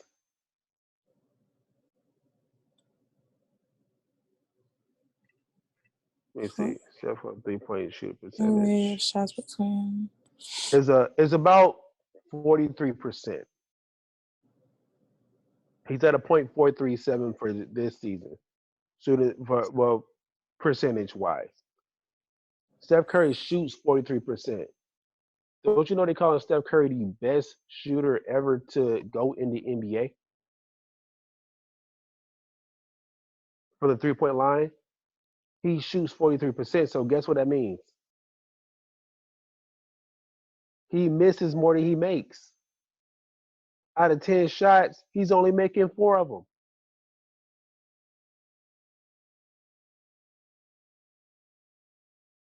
He But loses. we bring it out to the 3-point range, though. Right, that's what I'm saying. That's his 3-point shooting percentage average.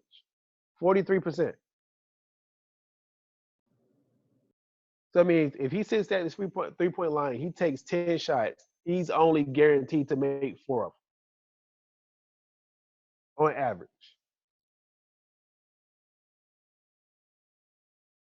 And they're giving him $500 million for 43%. Right now, just think about it like this. If you go into your job and you give your corporate job 43%, are you going to still be working there?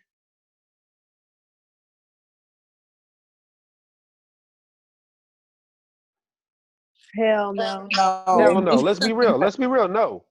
Okay, if you go in there and you give your relationship 43%, are you going to be divorced?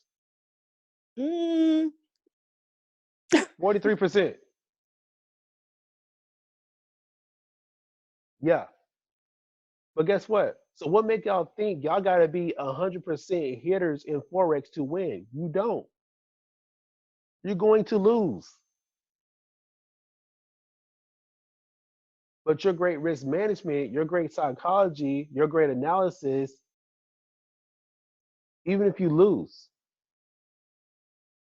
all it takes is out of 10 trades, all it takes is 2 to wipe out all the rest of those losses and put you back in profit. You could lose 3 straight trades, win 2, catch 2 nice trends and runs. It wipes out those losses, gives you profit, and then some. People keep thinking in trading you have to be perfect. You don't.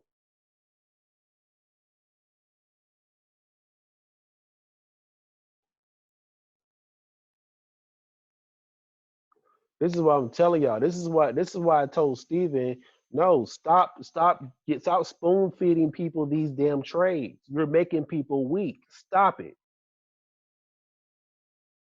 Work on people's mindset on how to bounce back when they lose. When you get knocked down, how to take that hit on the chin and get your ass up, look at these charts, get back in here and start trading again.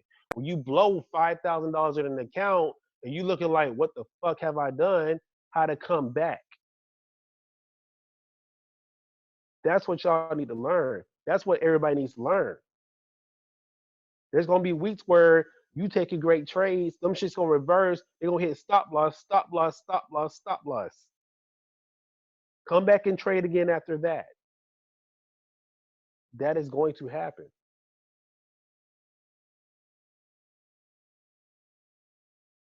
But it's people that navigate through that know how to roll those punches like Floyd, that come back and win. Because guess what? Just like you can have a string of nice runs, you can have a string of nice losses too in Forex. And that really does happen. But guess what? Even if I'm having these strings of nice losses, they're only temporary. The nice wins are coming.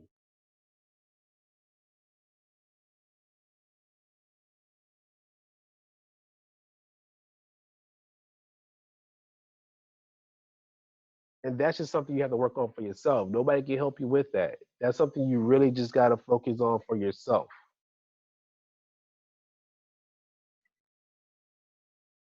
Nobody can do that for you. Nobody can help you with that. Nobody can get your mindset together to where you seeing all this radio account, but you got to be able to ride that out and see the trade through and trust the markup.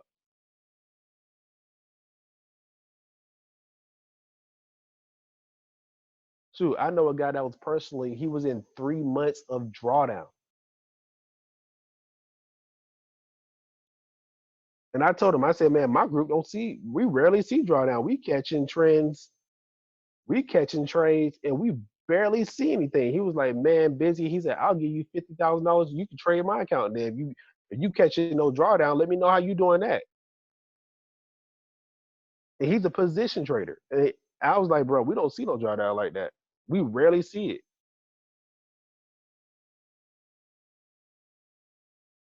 He couldn't believe it. He was like, nah, bro, I don't believe it. I was like, I had to show him. Was he trying to catch a weekly move or something? Like how you or monthly move? How you in 3 months drawdown? That's the thing. We have the golden gift of having people on this team that are good at technical analysis, see, he's one of the people that's learning on his own. He doesn't have the golden gift like we got of being on a team of people sharing charts, of people doing all the stuff that we're doing. We have the golden luxury of having people like Steven Cylinder on the team, that a 7-figure trader who's giving you his charts, his personal setups. Most people would charge you for that. They would charge you $10,000 for that.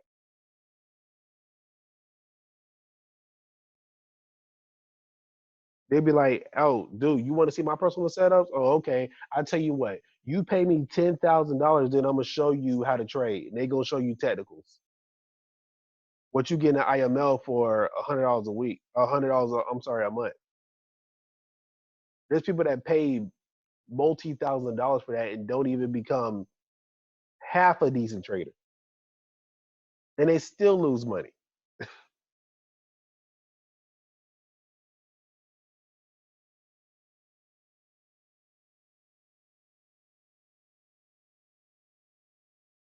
And not to mention, our trades have been killing it.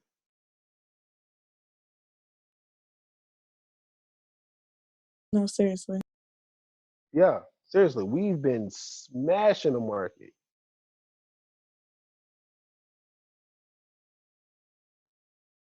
Yeah, even the ones where people get stopped out, like it's not because like it's in the wrong direction. Like the market just be like, okay, I'm gonna go down a little bit more and then go Right, up. pretty much. Facts. And that's what I tell people. I'm like, listen, I told him, I said, bro, our team ready to see that. And that's why I was having a talk with, like I said, Steven about that. I was like, I really think people in the group now are actually spoiled. We're too used to winning to where when people see drawdown, they don't know how to handle that. I said, that's not good.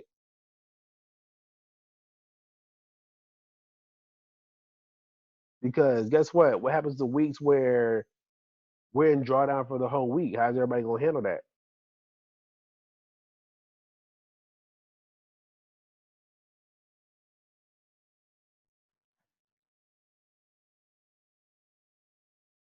How are you going to prepare your mind for that? Because there's going to be some times where, like my trades right now, these joints are in drawdown. I'm still in drawdown on some of these. In EU, I'm in a 50 pip drawdown on that CAD JPY. I'm in a 43 pip drawdown on that. UJ, I'm in a 10 pip drawdown on that. It's coming back slowly, but still not there yet. I CAD pulled down. I'm in a 9 pip drawdown. But guess what? I trust these setups that I have marked up for myself. You just got to get to a point to where you trust your charts, trust your setups, trust what you have put out there. The hardest part is the markups. After that, once you clear by yourself, you risking your account. The work is done. The trader's on autopilot now. All you're doing is waiting on it. Nobody can prepare you for the waiting.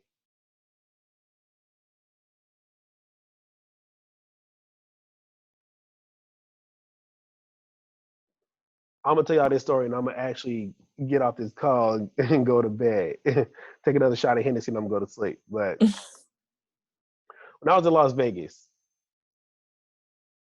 I had the golden, I would say, gift and pleasure, and it was just, I don't know, the fucking stars may have aligned, but I met Floyd Mayweather. And if you see on Discord, that's me and his dad in the picture. His dad actually gave me a boxing lesson. And Floyd Jr. was there. And I was like, Floyd, he was like, yo, what's up? And he was like his normal rambunctious self, but it was cool. He actually stayed around and he talked. He had like 50 people around him and all of that, like his little entourage there or whatever. It was all there. And I was like, dog, like, I was like, first of all, you're really a man. You're not a machine. He's like, boy, y'all so funny. I get that a lot. I was like, dog, we think you're a machine or something. I was like, bruh, how did you get this? Like, what do you do to prepare yourself for a boxing match? You put your record, your perfect record on the line every time you fought.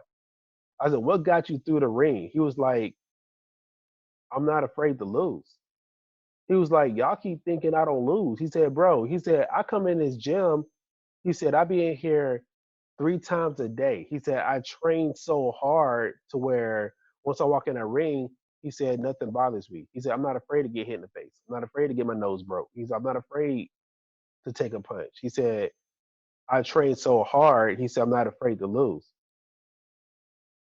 He said, I'm betting that guy across from me didn't train as hard as me. He said, and I got one thing on everybody in boxing. I'm betting that guy across from me, he can't outlast me in this ring. He does not have the endurance that I have to beat me. He said, there you go.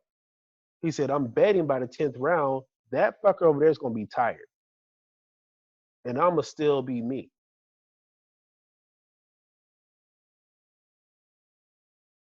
He said, because he said the only thing he said when I fought Conor McGregor, he said the only thing that beat Conor was he didn't have the conditioning to outlast me in the ring. He said that's why I took him 10 rounds.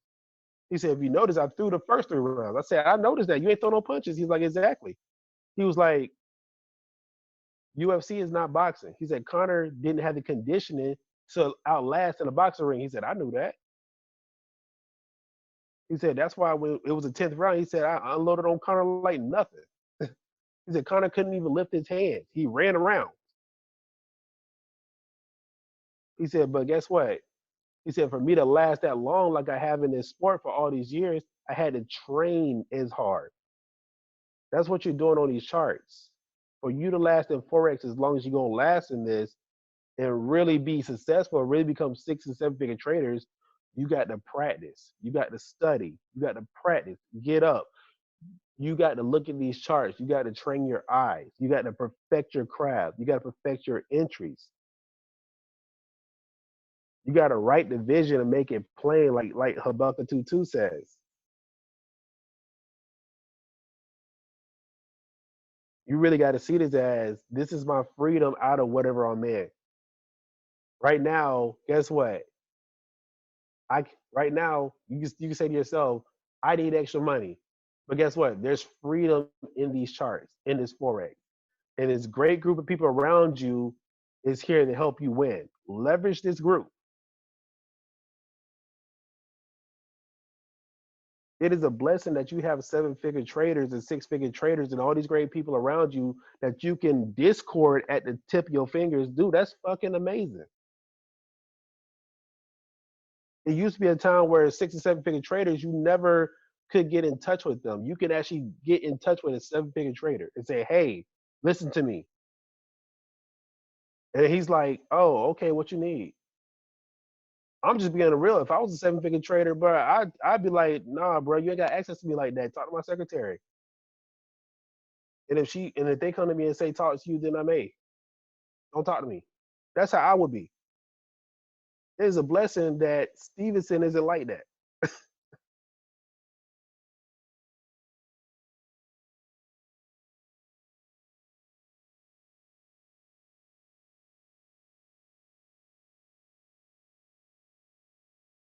it is a blessing that some of these people in this group that are really good at these technicals are willing to share.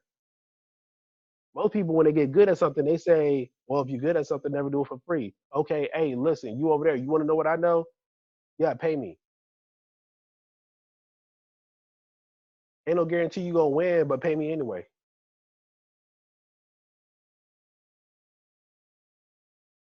So that's something for y'all to think about when y'all go to sleep tonight. Y'all get up, or next week, or when y'all get, just really ponder that. Really ponder the leverage and the blessing that you have at your fingertips right now. Really ponder the things that this whole group, the whole benefit you have of being part of this team. When people gripe about paying the IML membership, the $100 a month or whatever, I'm like, yeah, it's $100 a month or whatever, but look at all the leverage you are gaining by investing that small percentage. Motherfucker, it's people in this group that have flipped accounts and being the 2 weeks in this group. Not just flipped a $100 account. I'm talking about a multi-$1,000 account.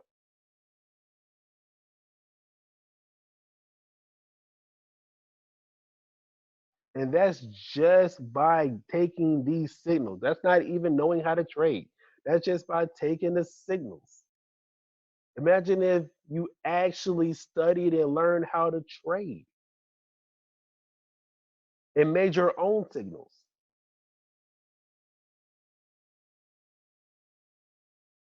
That is the power you have in this group. And the good thing about this group is there's people that's willing to sit here and take time and show everyone these things.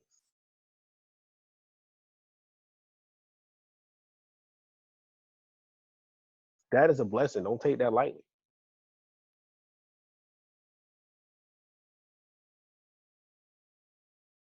And that's it. And I'm done. So that's something for y'all to ponder tonight when y'all go to sleep, man. Just think about it. But all right, you guys. Great training. I'm out. Thank you. Thank you. No problem. Yeah, thanks, Coachy. All right.